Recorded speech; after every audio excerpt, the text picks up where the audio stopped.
Hola, ¿qué tal? Soy Gustavo Prada. Un placer volvernos a encontrar en Mundo Podcast, el espacio de Telesur donde se conectan los mejores podcasts de nuestra multiplataforma. En este episodio analizamos un tema crucial. El gobierno de Estados Unidos es uno de los principales financiadores de armamento, destinado aproximadamente el 80% a grupos de crimen organizado en México, según denuncias. La periodista Sassy Alejandre profundiza este complejo negocio que no solo tiene fines políticos y sociales, también una estrategia con un claro objetivo: desestabilizar. En este análisis descubrimos cómo Felipe Calderón se convierte en un intermediario clave del imperio estadounidense y cómo esto contribuye al caos en las poblaciones mexicanas. Además, exploramos el impacto de la doctrina Monroe, las redes sociales y el uso de inteligencia artificial para manipular y controlar los eventos. Seguido haremos una parada por el mundo según Ramonet con el periodista Ignacio Ramonet y los misterios de la historia con el profesor Eduardo Rothe. Así que acompáñenme. Llámese el Mencho, el Chapo, el Mayo, Pablo Escobar o Caro Quintero, los cacareados todopoderosos capos no son más que los prestanombres del verdadero capo de capos, el imperio. Y es que hablando de negocios redondos, ¿qué mejor caso de estudio que un imperio que manufactura un cártel y su competencia? Les vende armas a ambos, lucra con la droga para financiar sus operaciones negras de contrainsurgencia, sus invasiones, factura con el amarillismo mediático y lava el dinero que producen ambos cárteles en sus bancos. Y cuando decide retirar a uno de ellos, lo combate con millones de la DEA, el FBI y Homeland Security, solo para sustituirlo por otro y seguir alimentando la adicción de su población. El ejército mexicano ahora ha capturado a El Mencho, líder del cártel Jalisco Nueva Generación. Pero la fábrica que lo manufacturó sigue operando. Así que volteamos a ver a esa fábrica de capos que, situada en pleno imperio, se prepara para seguir facturando. Yo soy Sassy Alejandre, bienvenidos y bienvenidas a La Otra Voz.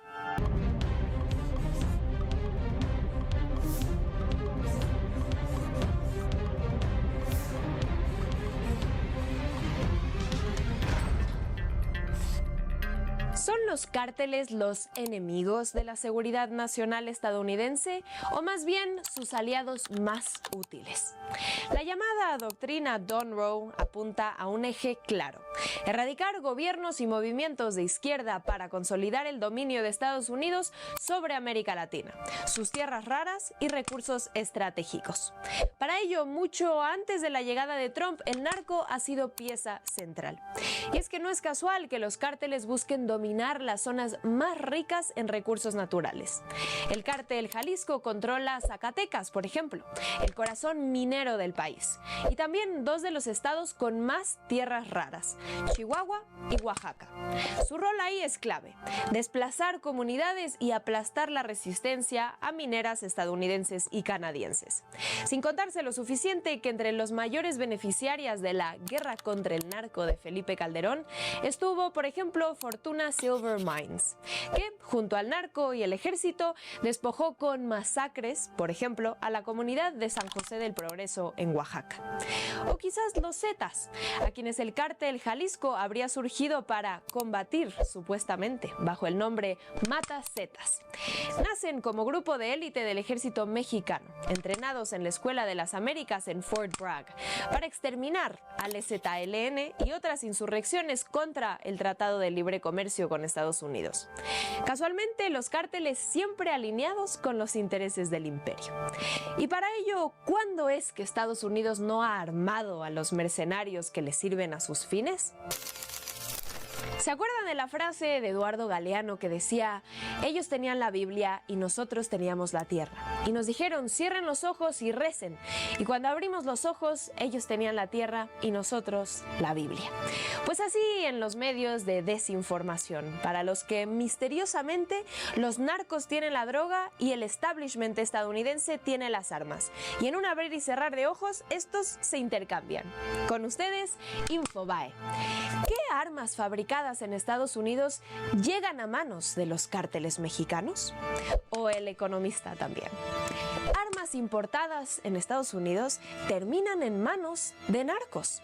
Porque como bien hablamos en este episodio, las armas estadounidenses acaban en manos de los cárteles por obra de teletransportación, claro está. Pero no solo. Hablando de la reciente captura y abatimiento de El Mencho, vimos una red coordenada de propaganda y desinformación. Ubicados a la fecha cuando menos 500 bots, que inmediatamente después del anuncio del operativo del ejército mexicano irrumpieron en las redes sociales con imágenes generadas con inteligencia artificial, mostrando por ejemplo a ciudades como Puerto Vallarta, aviones y aeropuertos como el de Guadalajara supuestamente en llamas. Esto por parte de cuentas vinculadas a las redes trumpistas, tanto estadounidenses como internacionales, como la de Laura Loomer, influencer de extrema derecha y asesora no oficial de Trump, o Agustín Antonetti, influencer argentino cercano al régimen de Milei y aupado por medios como Voice of America. La muerte del narcotraficante más poderoso del mundo fue abatido Nemesio Ceguera Cervantes, El Mencho. Ha sembrado el caos, el miedo en el estado de Jalisco. Un terror en México y un desvío de foco internacional con el que no se salieron las suyas, sin embargo. Porque hoy, como siempre tuvo que haber sido, el foco está puesto en el Cártel del Norte.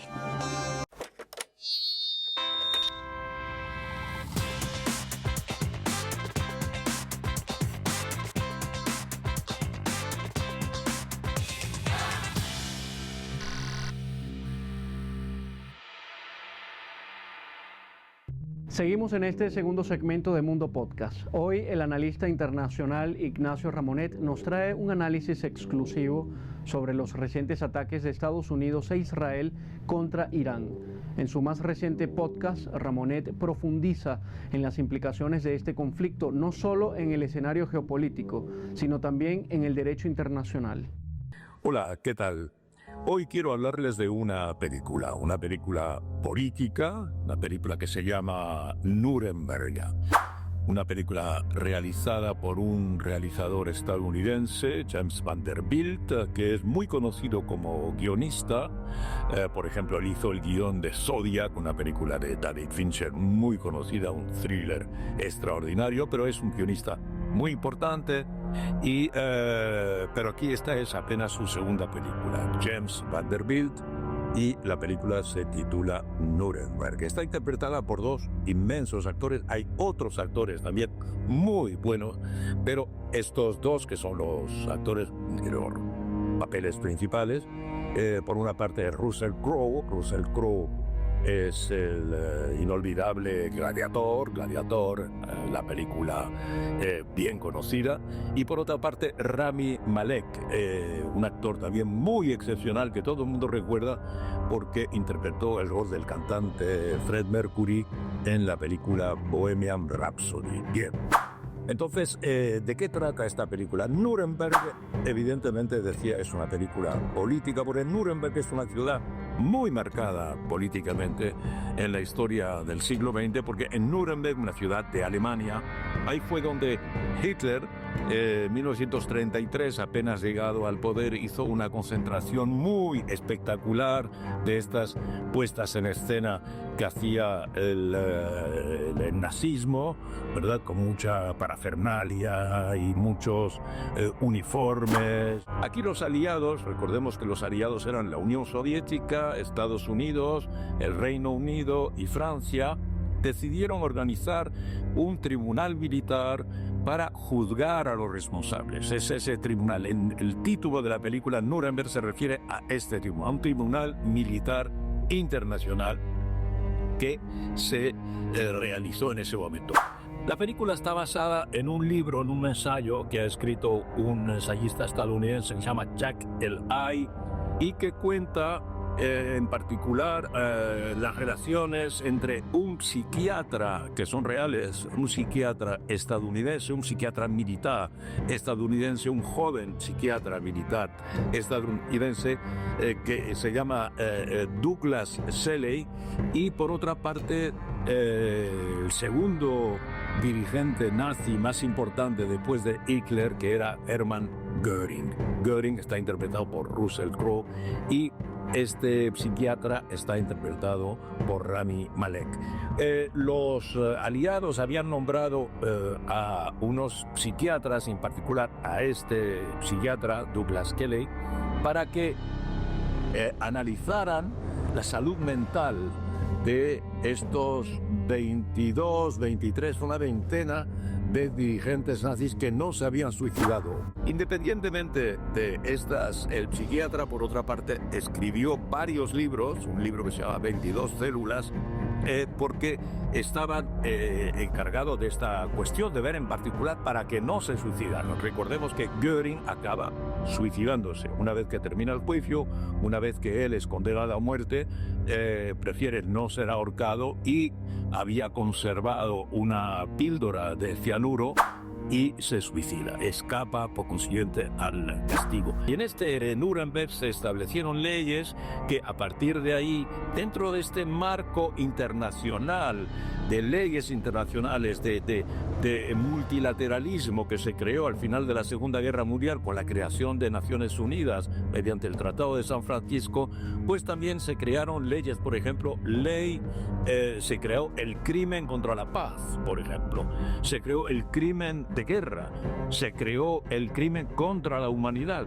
En nombre de esas leyes se juzgaron a estos criminales. ¿Por qué les hablo hoy de eso? Porque obviamente hoy estamos en un momento en el que se está liquidando las leyes internacionales, se está liquidando el multilateralismo, se está liquidando, por ejemplo, la autoridad de la ONU. En el momento que estamos hablando, hay la guerra, en particular el ataque contra Irán, la situación en el Oriente Próximo. Bien, y antes, a lo largo del año pasado y el año anterior, hemos visto lo que ocurrió en Gaza, la guerra que está en Ucrania. Entonces, el recurso a la guerra, el recurso a la fuerza, tiene hoy valor en materia de ley. La ley es la ley de la fuerza. Sabemos que hay un tribunal penal internacional, una corte penal internacional que sigue persiguiendo y sancionando a los autores de guerras y en particular de crímenes de guerra. El genocidio, por ejemplo, en Gaza es un crimen de guerra. La Corte Penal Internacional ha sancionado en particular a dirigentes de Hamas por lo que ocurrió el 7 de febrero del 23 y también a dirigentes israelíes, entre ellos al primer ministro Netanyahu, acusados de genocidio. Pero pues vemos que el primer ministro israelí sigue sin ser sancionado y en este momento ha dirigido un ataque con la ayuda de Estados Unidos contra Irán. Pues en un mundo de justicia debería de haber ahora también un tribunal de Nuremberg donde se debería juzgar a las personalidades, a los líderes que desencadenan guerras y sin apoyarse en una ley, de manera totalmente ilegal, sin tener el acuerdo de Naciones Unidas, a veces ni de sus propias autoridades, como es el caso del presidente Trump con respecto a las leyes estadounidenses. Necesitan el acuerdo del Congreso para desencadenar una ley. Entonces, esta idea de Nuremberg, esta idea de que debe haber leyes, incluso en un mundo brutal como el que estamos viviendo, es algo que tiene mucho mérito y que esta película, que les aconsejo de ver porque es además una buenísima película, es algo que esta película viene a recordarnos. Hasta la semana próxima.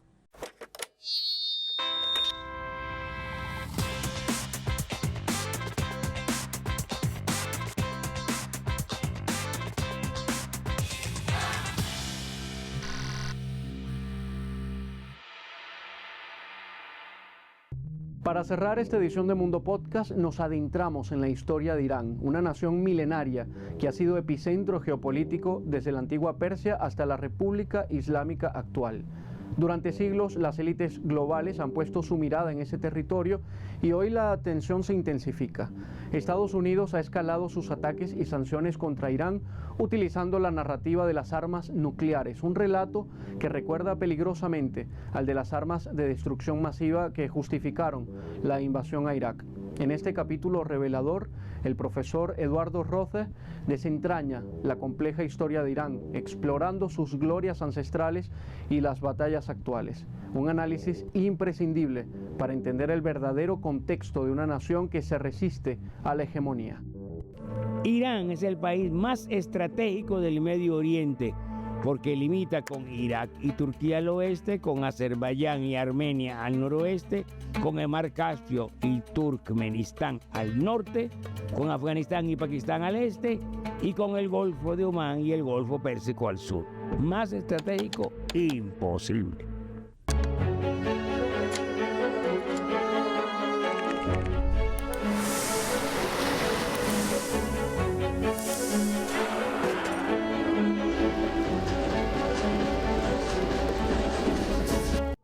Sus fronteras se extienden por unos 6.000 kilómetros y tiene 2.400 kilómetros de costa, con una superficie de 1.650.000 kilómetros cuadrados, y es el país número 18 entre los más extensos del mundo y con casi 100 millones de habitantes. Es, además, un país industrializado con tecnología propia, grandes reservas de hidrocarburos, las cuartas de petróleo y primeras de gas a nivel mundial, lo que lo hacen una superpotencia energética, un aliado poderoso y un enemigo formidable. Y no nació ayer. Es, junto con Irak, la cuna de algunas de las civilizaciones más antiguas. La frivolidad de la fiesta contrastaba cruelmente con la pobreza del pueblo y erosionó la imagen del Shah y de la monarquía. Así, en 1978 comenzó un movimiento popular de protesta dirigido desde el exilio por los clérigos musulmanes que terminó por destronarlo en 1979. Lo destronó con una revolución liderada por chiitas dirigido por Khomeini, que establecieron una república teocrática. Desde entonces, Irán, con la capital en Teherán, es oficialmente la República Islámica de Irán, basada en los principios del Islam chiita. Pero el nacimiento de esta república fue muy difícil. Los servicios secretos de Estados Unidos e Inglaterra, que apoyaron a Shah hasta el último momento, cuando este huyó, atacaron al nuevo régimen y en protesta los estudiantes de Teherán asaltaron la embajada de Estados Unidos y capturaron y tuvieron presos a 55 funcionarios durante casi año y medio. Un intento de rescate con helicópteros fracasó y desprestigió al gobierno del presidente Carter. Al año siguiente, 1980, Washington movió a su entonces aliado Saddam Hussein para que Irak entrara en guerra con Irán, ofreciéndole apoyo económico, tecnológico y militar. El conflicto duró 8 años y dejó 1 millón de muertos, pero no pudo detener la revolución islámica. Entonces, Estados Unidos e Israel comenzaron la actual cruzada que estamos viendo contra la República Iraní. ¿Cómo comenzó esto? A partir de un problema energético. La rápida industrialización de Irán lo ha convertido en uno de los países del mundo con mayor consumo de energía per cápita y no tiene posibilidades hidroeléctricas. Teherán lanzó un programa de energía atómica para producir electricidad. Esto despertó la alarma de Israel, el único país del Medio Oriente con armamento nuclear, y de los Estados Unidos, que es socio y patrocinador de Israel. La sospecha, nunca confirmada, como las armas de destrucción masiva en Irak, de que el programa nuclear iraní pudiera tener fines militares, ha creado fricciones entre Irán y algunos países occidentales, y desde Israel se presiona constantemente a los Estados Unidos y la Unión Europea para atacar las instalaciones nucleares iraníes. Washington incluyó a Irán en el eje del mal, acusándolo de fomentar el terrorismo internacional, mientras que Teherán denuncia que la CIA y el Mossad israelí han asesinado a varios de sus científicos nucleares. El ejército iraní no está diseñado ni tiene condiciones, salvo su capacidad misilística, para actuar en un teatro de operaciones externo, porque su política militar se basa en la defensa. Irán tiene un presupuesto militar de 16.000 millones de dólares, semejante al de sus vecinos, Turquía o Pakistán, pero está muy alejado de su adversario Arabia Saudita, que es su adversario principal en la región, que tiene más de 60.000 millones de dólares de presupuesto militar. El de Irán es 8 veces menor que de los aliados de Washington en el Medio Oriente y 40 veces menor que el de los Estados Unidos. No es un peligro para los Estados Unidos. Pero la política agresiva de Trump, influido por el poderoso lobby de Israel en Washington, ha escalado la situación. En junio de 2025, Trump lanzó un ataque aéreo contra las instalaciones nucleares iraníes, declarando que Irán debía hacer la paz o enfrentar ataques futuros mucho más grandes. Y Teherán respondió que se reservaba todas las opciones para defenderse y que dichas opciones tendrían consecuencias duraderas. Washington habló de negociaciones e Irán hizo concesiones. Pero hoy sabemos que todo era una distracción, una farsa. El ataque actual se preparaba hace meses.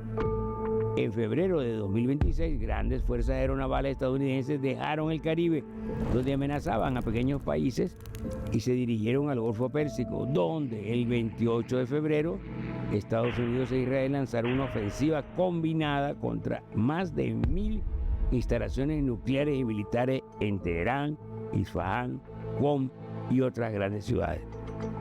Estos ataques causaron numerosas bajas militares y civiles, entre ellas 150 niñas que fueron asesinadas, quizás para no perder la costumbre.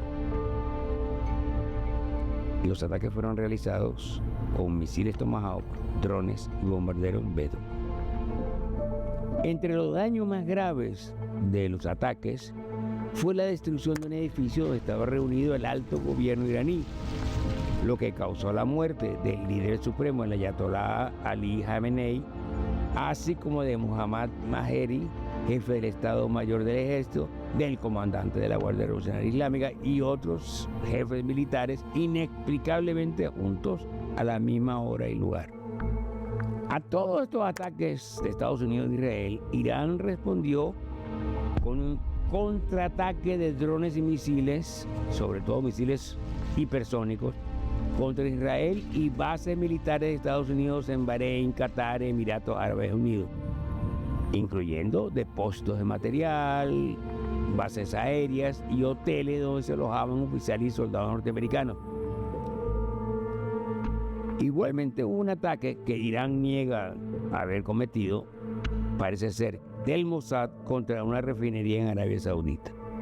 Igualmente grave es el bloqueo por Irán del estrecho de Hormuz, por donde salen mensualmente unos 3.000 barcos petroleros transportando el 20% del petróleo mundial, una gran parte del cual va hacia China, que es el principal acreedor de los Estados Unidos, lo que anuncia no solo un alza del peso del petróleo, sino un gran cambio en la geopolítica planetaria.